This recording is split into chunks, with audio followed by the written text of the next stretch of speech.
యానాం నియోజకవర్గ అభివృద్ధికి వచ్చే ఎన్నికల్లో కాంగ్రెస్ పార్టీని గెలిపించాలని పుదుచ్చేరి పార్లమెంటు సభ్యుడు వి వైద్యలింగం పేర్కొన్నారు.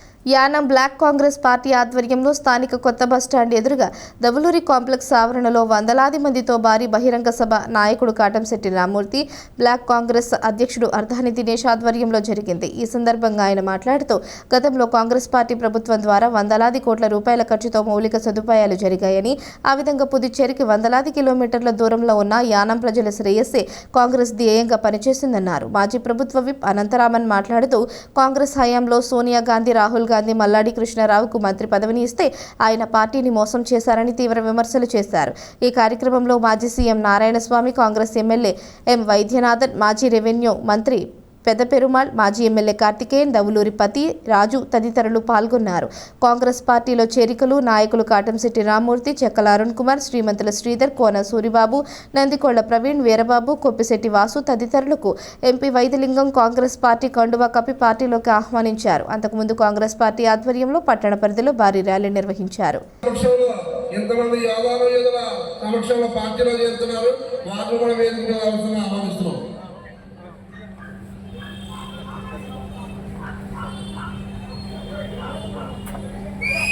తర్వాత శ్రీ కోన సూరిబాబు గారు పార్టీలో చేస్తున్న వ్యక్తి, కోన సూరిబాబు గారు కూడా వేదిక మీద రావాల్సిందిగా ఆహ్వానిస్తాం.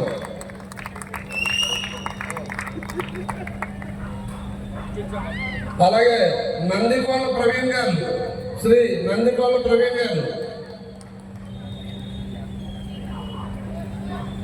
తర్వాత మేసాల వీరబాబు గారు, వీళ్ళందరూ కూడా వేదిక మీద రావాల్సిన అవసరం. మేసాల వీరబాబు గారు, కొప్పిశెట్టి శ్రీనివాస్ గారు, బలగం గణేష్ గారు, కనకాల చల్లయ్యమ్మ గారు, వీళ్ళందరూ కూడా వేదిక మీద రావాల్సిందిగా ఆహ్వానిస్తున్నాం. వీళ్ళందరూ కూడా ఈ రోజున 8,000 మంది సమక్షంలో, ఎంతమంది యోధానియుల సమక్షంలో కాంగ్రెస్ పార్టీలో